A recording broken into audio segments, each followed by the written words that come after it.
How to come out of the కేస్‌లో నుంచి ఎలా బయటపడాలి? రీసెంట్‌లీ ఒక సుప్రీం కోర్ట్ జడ్జిమెంట్ ఉందండి.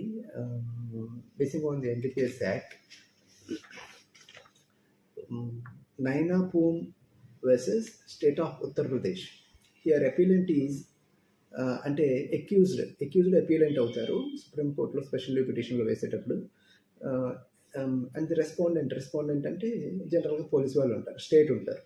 అయితే దీంట్లో ఏం చెప్పారంటే దీంట్లో ఒక ఇంపార్టెంట్ సెక్షన్ కవర్ చేయడం జరిగింది ఈ జడ్జిమెంట్‌లో. Section 50 of the NDPS act. Section 50 of the NDPS act ఏం చెప్తుందో ఫస్ట్ నేను రీడౌట్ చేస్తాను. రీడౌట్ చేసిన తర్వాత నేను ఎక్స్‌ప్లెయిన్ చేస్తాను మీకు తెలుగులో.